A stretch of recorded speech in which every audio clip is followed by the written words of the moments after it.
ಮಹಾನ್ ನಾಯಕರ ಒಂದು ಭಾವಚಿತ್ರಕ್ಕೆ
ಮೊದಲೇ ಸಿಆರ್ ತಂಡ ಮಾನ್ಯರಿಗೆ ವಂದಿಸಿ ನಿರ್ಗಮಿಸ್ತಾ ಇದ್ದಾರೆ. ತಮ್ಮೆಲ್ಲ ಪಡೆಯೊಂದಿಗೆ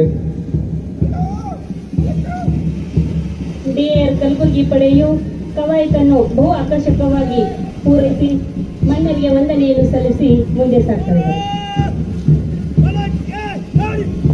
ಎಎಸ್ಆರ್ಪಿ ಪಡೆ 6ನೇ ಪಡೆ ಇವರು ಕೂಡ ತಮ್ಮೆಲ್ಲ ಪಡೆಯೊಂದಿಗೆ ತಂಡದ ನಾಯಕರು ಮಾನ್ಯರಿಗೆ ಗೌರವ ವಂದನೆಯನ್ನು ಸಲ್ಲಿಸಿ ನಿರ್ಗಮಿಸ್ತಾ ಇದ್ದಾರೆ. ಸಿವಿಲ್ ಕಲಬುರಗಿ ಪುರುಷರ ಪಡೆಯು ಮಾನ್ಯರಿಗೆ ಗೌರವವನ್ನು ಸಲ್ಲಿಸಿ ಮುಂದೆ ಸಾಗ್ತಾ ಇದೆ.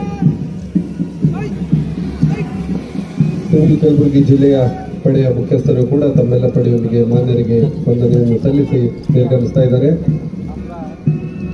ಸಿವಿಲ್ ಕಲಬುರಗಿ ಮಹಿಳಾ ಪಡೆಯು ಮಾನ್ಯರಿಗೆ ಗೌರವವನ್ನು ಸಲ್ಲಿಸಿ ನಿರ್ಗಮಿಸ್ತಾ ಇದ್ದಾರೆ. ವಿಶೇಷವಾಗಿ ನಾರಿ ಶಕ್ತಿ ಅಂತ ಏನು ಹೇಳ್ತೀವಿ, ಮಹಿಳೆಯರು ಕೂಡ ಬಹು ಆಕರ್ಷಕವಾಗಿ ಇಂದಿನ ಪಥಸಂಚಲನ ನೆರವೇರಿಸಿಕೊಟ್ಟಿದ್ದಾರೆ. ಅದೇ ರೀತಿ ಹೋಮ್ ಗಾರ್ಡ್ಸ್ ಪಡೆ ಕೂಡ ತಮ್ಮೆಲ್ಲ ಪಡೆಯೊಂದಿಗೆ ನಿರ್ಗಮಿಸ್ತಾ ಇದ್ದಾರೆ.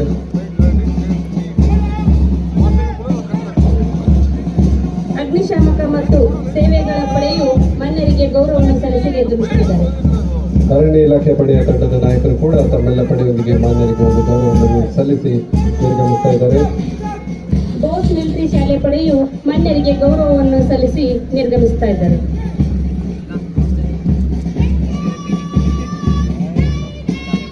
ಕೆಸಿಡಿಟಿ ಬಾಲಕಿಯರು ಈ ಮಕ್ಕಳು ಕೂಡ ಅಷ್ಟೇ ಸುಂದರವಾಗಿ ಇಂದಿನ ಪಥಸಂಚಲನ ನೆರವೇರಿಸಿಕೊಂಡಿದ್ದಾರೆ. ಈ ಮಕ್ಕಳು ಕೂಡ ಅಭಿನಂದನೆ. ಬಹು ಆಕರ್ಷಕವಾದ ಕವಾಯತನ್ನು ನೆರವೇರಿಸಿ ಭಾರತ್ ಸೇವಾದಳ ಪಡೆಯ ಮಕ್ಕಳು ಮಾನ್ಯರಿಗೆ ಗೌರವವನ್ನು ಸಲ್ಲಿಸಿ ನಿರ್ಗಮಿಸುತ್ತಾ ಇದ್ದಾರೆ. ಅಷ್ಟೇ ಸುಂದರವಾಗಿ ನಮ್ಮ ಬಾಲಕರ ಪಡೆ ಕೂಡ ಸಂಗಮ ವಿದ್ಯಾಮಂದಿರ ಶಾಲೆ ಮಕ್ಕಳು ಕೂಡ ಈ ಒಂದು ಪಥಸಂಚಲನದಲ್ಲಿ ಭಾಗವಹಿಸಿರ್ತಕ್ಕಂಥದ್ದು, ಅವರಿಗೂ ಕೂಡ ಅಭಿನಂದನೆ ಸಲ್ಲಿಸ್ತಾ ಇದ್ದೀವಿ. ಎಸ್ಎಲ್ಎನ್ ನೇತ್ರ ಶಾಲೆ ಮಕ್ಕಳು ಕೂಡ ಮಾನ್ಯರಿಗೆ ಗೌರವವನ್ನು ಸಲ್ಲಿಸಿ ನಿರ್ಗಮಿಸುತ್ತಿದ್ದಾರೆ. ಸಿಟಿ ಅಕಾಡೆಮಿ ಮಕ್ಕಳ ಶಾಲೆ ಕೂಡ ಅಷ್ಟೇ ಸುಂದರವಾಗಿ ಇಂದಿನ ಒಂದು ಪಥಸಂಚಲನ ನೆರವೇರಿಸಿಕೊಟ್ಟಿದ್ದಾರೆ. ಅವ್ರಿಗೂ ಕೂಡ ನಾವು ಒಂದು ವೇದಿಕೆಯಿಂದ ಅಭಿನಂದಿಸ್ತೇವೆ.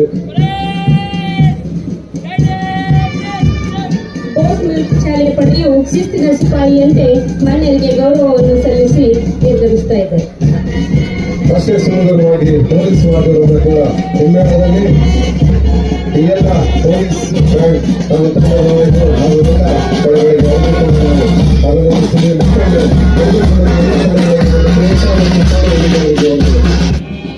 ಶ್ರೀ ಶಿವಕುಮಾರ್ ಅವರ ನಾಯಕತ್ವದಲ್ಲಿ ಸಿವಿಲ್ ಕಲಬುರಗಿ ನಗರ ಪಡೆಯು ಮಾನ್ಯರಿಗೆ ಹಾಗೂ ಧ್ವಜಕ್ಕೆ ಗೌರವವನ್ನು ಸಲ್ಲಿಸಿ ಮುಂದೆ ಸಾಗ್ತಾ ಇದ್ದಾರೆ. ಈಗ ನಂತರದಲ್ಲಿ ಬರ್ತಾ ಇರತಕ್ಕಂಥ ಸಿವಿಲ್ ಕಲಬುರಗಿ ಜಿಲ್ಲೆಯ ಶ್ರೀ ಹನುಮಂತರಾಯ ಇನ್ಸ್ಟ್ರಕ್ಟರ್ ಅವರು ತಮ್ಮೆಲ್ಲ ಪಡೆಯೊಂದಿಗೆ ಮಾನ್ಯರಿಗೆ ಗೌರವವನ್ನು ಸಲ್ಲಿಸ್ತಾ ಇದ್ದಾರೆ. ಅದೇ ರೀತಿ ಸಿಟಿ ಅಕಾಡೆಮಿಗಳ ಒಂದು ಪರಿವೀಕ್ಷಣೆಯನ್ನು ಯಶಸ್ವಿಯಾಗಿ ನೆರವೇರಿಸಿ ಸನ್ಮಾನ್ಯ ಸಚಿವರು ವೇದಿಕೆ ಹಾಕುತ್ತಾ ಇದ್ದಾರೆ. ಕಲಬುರಗಿಯಲ್ಲಿ 75ನೇ ನಾಗರಿಕರು, ಸ್ವಾತಂತ್ರ್ಯ ಸೇನಾನಿಗಳು, ಚುನಾಯಿತ ಜನಪ್ರತಿನಿಧಿಗಳು, ಹಿರಿಯರು, ಅಧಿಕಾರಿ ವೃಂದದವರು ಹಾಗೂ ಮಾಧ್ಯಮ ಮಿತ್ರರಾದ ತಮ್ಮೆಲ್ಲರಿಗೂ 75ನೆಯ ಗಣರಾಜ್ಯೋತ್ಸವ ದಿನಾಚರಣೆಯ ಹಾರ್ದಿಕ ಶುಭಾಶಯಗಳು. ಆಗಸ್ಟ್ 15 ಹಾಗೂ ಜನವರಿ 26 ಈ 2 ದಿನಗಳು ನಮ್ಮ ಸ್ವತಂತ್ರ ಭಾರತದ ಮಹತ್ವಪೂರ್ಣವಾದಂತಹ ದಿನಗಳಾಗಿವೆ. ಆಗಸ್ಟ್ 15 1947ರಲ್ಲಿ ನಮಗೆ ಸ್ವತಂತ್ರ ಸಿಕ್ಕಿದ ದಿನ ಇದ್ದರೆ, ಜನವರಿ 26 1950 ಸಂವಿಧಾನವನ್ನು ನಾವು ಜಾರಿಗೆ ತಂದು ಸ್ವತಂತ್ರ ಭಾರತದಲ್ಲಿ ಎಲ್ಲರಿಗೂ ಸ್ವಾಭಿಮಾನದ ಹಾಗೂ ಸಮಾನತೆಯ ಬದುಕು ಕೊಡುವ ದಿನವಾಗಿದೆ. 1947ರಲ್ಲಿ ನಮಗೆ ಸ್ವತಂತ್ರ ಸಿಕ್ಕಿದ್ರು ಕೂಡ ನಮಗೆ ಸಂವಿಧಾನ ಇರಲಾರದ ಕಾರಣ ನಾವು ನಮ್ಮ ನಾಗರಿಕರಿಗೆ ಸಂಪೂರ್ಣವಾಗಿ ದಕ್ಷ ಆಡಳಿತ ಕೊಡಲಿಕ್ಕೆ ಆಗ್ತಾ ಇರಲಿಲ್ಲ. ಆಡಳಿತಾತ್ಮಕವಾಗಿ ನಮ್ಮ ದೇಶ ಬ್ರಿಟಿಷರ ಗವರ್ಮೆಂಟ್ ಆಫ್ ಇಂಡಿಯಾ 1935 ನಿಯಮ ಅಡಿಯಲ್ಲಿ ಇತ್ತು. ನಮಗೆ ಸ್ವತಂತ್ರ ಸಿಕ್ಕಿದ್ರು ಕೂಡ ನಮ್ಮಲ್ಲಿ ಎಲ್ಲರೂ ಕೂಡ ಕಾನ್ಸ್ಟಿಟ್ಯೂಷನಲ್ ಮೊನಾರ್ಕಿ ಅಂತ ಏನ್ ಹೇಳ್ತೀವಿ ಅದರ ಆಡಳಿತ ಇತ್ತು. ಈ ಗವರ್ಮೆಂಟ್ ಆಫ್ ಇಂಡಿಯಾ ಆಕ್ಟ್ 1935 ನಿಯಮ ಅಡಿಯಲ್ಲಿ ನಾವು ನಮ್ಮ ಪ್ರತಿನಿಧಿಗಳನ್ನು ಆಯ್ಕೆ ಮಾಡುವ ಹಕ್ಕು ನಮಗಿರಲಿಲ್ಲ. ಆದ್ದರಿಂದ ನಾವು ಆದಷ್ಟು ಬೇಗ ಸಂವಿಧಾನವನ್ನು ರಚಿಸುವ ಪ್ರಕ್ರಿಯೆ ಆರಂಭಿಸಬೇಕಾಯಿತು. ಸಂವಿಧಾನ ರಚಿಸುವ ಪ್ರಕ್ರಿಯೆ ಆರಂಭದಲ್ಲಿ ಸಾಕಷ್ಟು ತೊಡಕುಗಳು ನಮ್ಮ ಹಿರಿಯರು ಅನುಭವಿಸಿದ್ರು. ನಮ್ಮ ಹಿರಿಯರಿಗೆ ಸಂವಿಧಾನ ರಚಿಸುವುದು ಸುಲಭವಾದ ಕೆಲಸ ಆಗಿರಲಿಲ್ಲ. ಆಗ ತಾನೇ ನಮ್ಮ ದೇಶ ವಿಭಜನೆ ಆಗಿತ್ತು. ಕೋಮ ಗಲಭೆಗಳು ನಿರಂತರವಾಗಿ ನಡೆಯುತ್ತಿದ್ದವು. ಲಕ್ಷಾಂತರ ಜನರು ಬಲಿಯಾಗಿದ್ದರು. ಇಂಡಿಯಾ ಮತ್ತು ಪಾಕಿಸ್ತಾನ ಮಧ್ಯೆ ಸಂಪನ್ಮೂಲಗಳನ್ನ ಹಂಚಿಕೆಯ ಗದ್ದಲ ಕೂಡ ಇತ್ತು. ಬರದ ಸಹಾಯ ಕೂಡ ಇತ್ತು. ಇನ್ನೂ ಕೂಡ ನಾವು ಸ್ವಾವಲಂಬಿತರಾಗಿರಲಿಲ್ಲ. ಬಹಳಷ್ಟು ಸಮಸ್ಯೆಗಳು ನಾವು ಎದುರಿಸ್ತಾ ಇದ್ವಿ. ನಮ್ಮ ದೇಶ ಬಹಳ ವಿಶಾಲವಾಗಿದ್ದು ಹಲವಾರು ಪ್ರಾದೇಶಿಕ ಬೇಡಿಕೆಗಳು ಕೂಡ ಇದ್ದವು. ತಮ್ಮೆಲ್ಲರೂ ಗೊತ್ತಿರುವ ಹಾಗೆ ನಮ್ಮ ದೇಶ 500ಕ್ಕಿಂತ ಹೆಚ್ಚು ಸಣ್ಣ ಪುಟ್ಟ ಸಾಮ್ರಾಜ್ಯಗಳನ್ನು ಒಳಗೂಡಿಸ್ಬಿಟ್ಟು ಒಂದು ಸಮಗ್ರವಾದಂತಹ ರಾಷ್ಟ್ರವನ್ನು ಕಟ್ಟಬೇಕಾಗಿತ್ತು. ನಮ್ಮ ದೇಶದಲ್ಲಿ ಹಲವಾರು ಧರ್ಮಗಳು, ಹಲವಾರು ಜಾತಿಗಳು ಇವೆ. ನೂರಾರು ಭಾಷೆ, ಸಂಸ್ಕೃತಿ, ಆಚಾರ, ವಿಚಾರ ನಮ್ಮ ಸಮಾಜದಲ್ಲಿ ಇರುವ ವೈವಿಧ್ಯತೆಯನ್ನು ಗಣನೆಗೆ ತೆಗೆದುಕೊಂಡು ಎಲ್ಲರಿಗೂ ನ್ಯಾಯ ಹಾಗೂ ಸಮಾನತೆ ಕೊಡುವ ಬಹಳಷ್ಟು ಕಷ್ಟದ ಕೆಲಸ ಆಗಿತ್ತು. ಆದರೆ ನಮ್ಮ ಸ್ವಾತಂತ್ರ್ಯ ಸಿಕ್ಕಾದ್ಮೇಲೆ ಇಡೀ ವಿಶ್ವ ಭಾರತ ದೇಶದ ಕಡೆ ನೋಡ್ತಾ ಇದೆ. ಬಹಳ ಕುತೂಹಲದಿಂದ ನೋಡ್ತಾ ಇದೆ. ಇಷ್ಟೊಂದು ದೊಡ್ಡ ದೇಶ, ವಿಶಾಲ ದೇಶ, ವಿಭಿನ್ನವಾಗಿರುವಂತಹ ದೇಶ, ಇಷ್ಟೊಂದು ವೈವಿಧ್ಯತೆ ಇರುವಂತಹ ದೇಶ, ಈ ರಾಷ್ಟ್ರ ಕಟ್ಟಲಿಕ್ಕೆ ಸಾಧ್ಯ ಆಗುತ್ತಾ? ಇಷ್ಟೊಂದು ವಿಭಿನ್ನತೆ ಇತ್ತು. ಇವರು ಒಂದು ಪ್ರಜಾಪ್ರಭುತ್ವದಲ್ಲಿ ಬಾಳ್ಲಿಕ್ಕಾಗುತ್ತಾ ಈ ಜನ ಅಂತ ಬಹಳ ಕುತೂಹಲದಿಂದ ನೋಡ್ತಾ ಇದ್ವಿ. ಯಾವ ರೀತಿ ಕಾನೂನನ್ನ ನಾವು ಚಾಲನೆಗೆ ತಂದು ಪ್ರಗತಿಪರವಾದಂತಹ ಒಂದು ರಾಷ್ಟ್ರ ಆಗ್ತೀವಿ ಅಂತ ಕುತೂಹಲದಿಂದ ಇತ್ತು. ನಾವು ಸಮೃದ್ಧ ಆಗ್ತೀವ ಇಲ್ಲ ಅಂತ ಇಡೀ ವಿಶ್ವದಲ್ಲಿ ಒಂದು ಅನುಮಾನ ಕೂಡ ಇತ್ತು. ಬಹಳ ಜನ ಭಾರತ ದೇಶ ಉಳಿದಿದ್ದಿಲ್ಲ ಅಂತಲೇ ಭವಿಷ್ಯ ನೋಡಿದ್ರು. ನಿಮಗೆ ಆಶ್ಚರ್ಯ ಆಗ್ಬಹುದು, ನಮ್ಮ ರಾಷ್ಟ್ರ ಸ್ವಾತಂತ್ರ್ಯ ಪಡೆದ ಮೇಲೆ ಇದರ ಚರ್ಚೆ ಬ್ರಿಟಿಷ್ ಪಾರ್ಲಿಮೆಂಟ್ ಅಲ್ಲಿ ಕೂಡ ನಡೆಯಿತು. ಬ್ರಿಟಿಷ್ ಪಾರ್ಲಿಮೆಂಟ್ ನಲ್ಲಿ ನಮ್ಮ ರಾಷ್ಟ್ರಕ್ಕೆ ಸ್ವತಂತ್ರ ಕೊಡಬಾರ್ದಂತ ಒಂದು ಚರ್ಚೆ. ಅವಾಗಿನ ಹಿಂದಿನ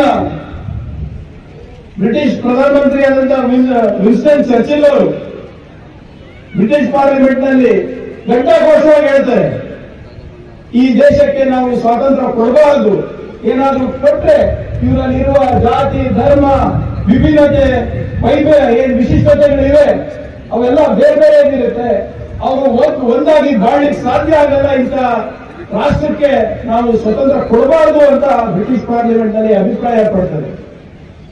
ಇಷ್ಟೊಂದು ಕಾಂಪ್ಲಿಕೇಶನ್ಸ್ ಇದೆ ಈ ದೇಶದಲ್ಲಿ.